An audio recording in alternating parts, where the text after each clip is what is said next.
No doubt that the greatest challenge that Muslims are facing in non-Muslim societies is how to raise their children. Many challenges, many obstacles, many serious threats, peer pressure, the schools, whether private or public schools, college, their friends, the media. It isn't something easy. It is something which would require the parents to be alert 24/7.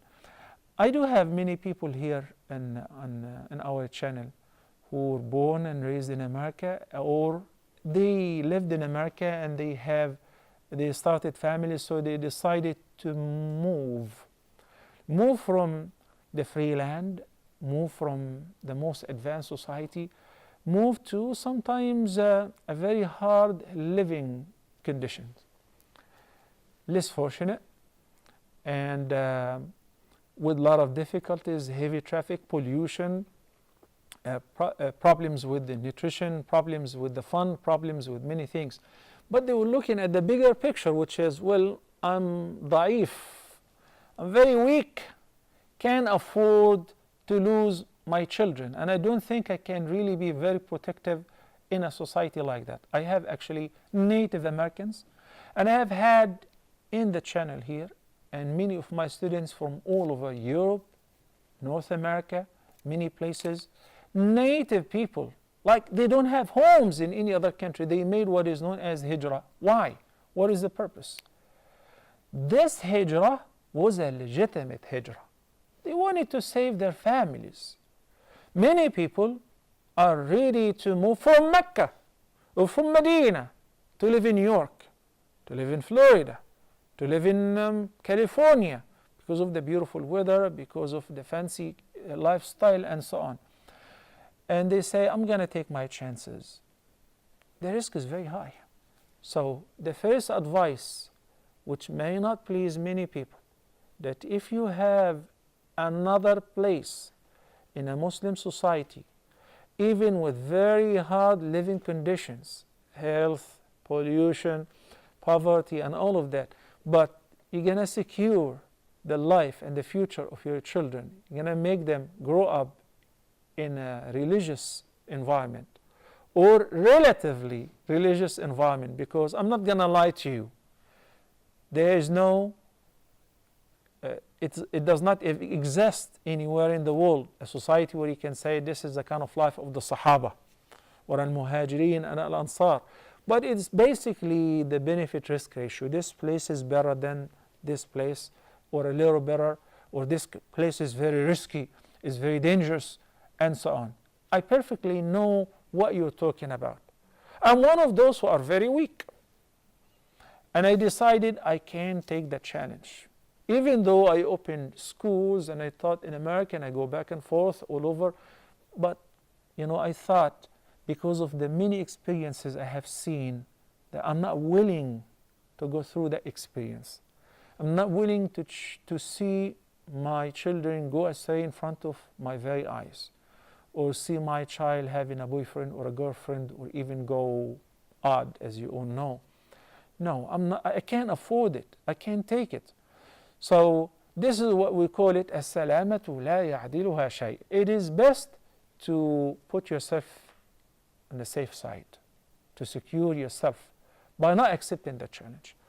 What about if one does not have the alternative? I don't have this option to go to another society, or I don't know how to do it, and I can't do it.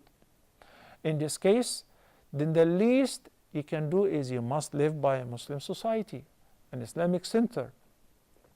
And a Muslim community has a great task to fulfill. It's not only celebrating Eid and fighting over when is the beginning of Ramadan, no, and fighting who's going to be the administration and executive committee and elections. No, we have a bigger task, which is saving our children. Saving our children. So we have to join hands and efforts, and we have to keep thinking. It is 24/7 job. Sometimes in Muslim societies and Islamic communities, they offer Sunday school. Okay, not bad. But sometimes the Sunday school is, I like to give it that name, some analgesics. it makes you feel like, okay, satisfy your conscience. You're doing okay. But in fact, it is not sufficient.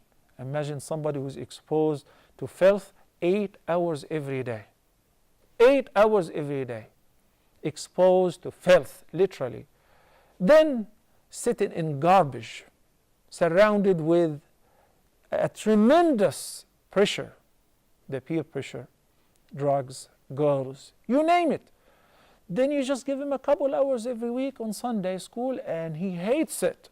Why? Because everybody believes that I'm just doing it. I have to do it. So we have to look at it entirely different. It's a challenge. It's a battlefield. It is my family, my children. Why did I immigrate in the first place? In order to secure a beautiful future for them. What if I lose them entirely? Allah the Almighty says, يا أيها الذين آمنوا قوا أنفسكم وأهليكم نارا وقودها الناس والحجارة. I am required before Allah subhanahu wa ta'ala not just to save myself and protect myself, but my family members, my children, my wife, everyone who's living under my roof. It's a big responsibility. So the daily work with either an Islamic teaching, Islamic studies, private tutoring, memorizing and learning Quran, having daily classes in the masjid that they have to attend and we have to attend as well. I'm saying this if you don't have the first choice, which is to escape. Until a certain time where you believe that they can really differentiate and distinguish between what is right and what is wrong. Otherwise, then let's find a Noah's Ark in the society, the Islamic Center. Provide the alternative for our children so that they love to go to the masjid. The Imam. I have a friendly advice to all the Imams. Everybody who has memorized the Quran, has become a Hafiz, or acquired a degree and wants to travel to work in the States or work in Europe so that he can make a couple $1,000 or can buy a house in the future or whatever. This is nonsense. Allah entrusted you with the greatest task on earth, saving people. Saving people. So the community and the leaders of the community have to look at the Imam whenever they are doing an interview as a savior, as a community leader, not as an employee, that he will take orders from us and we can fire him whenever. And also the Imam has to have a mission. His mission number one is the teenagers, to love them, to protect them, to be friend with them, boys and girls. They have to trust him. They have to learn from him. He has to be a role model. His main goal is not to keep jumping from one community to another to look for a better offer. This is with health insurance, this is with a better house, but to establish a generation. That would be your asset. Wallahi, I really don't have time to address this in details, but otherwise, this is the most important subject. This is the most important subject. So what you can do now, besides all what I said, is constantly, in every sajda, make dua. May Allah protect your children and the youth of the entire ummah, in the West and otherwise. And the best dua in this regard, وأصلح لي في ذريتي إني تبت إليك. And ربنا هب لنا من أزواجنا وذرياتنا قرة أعين واجعلنا للمتقين إماما.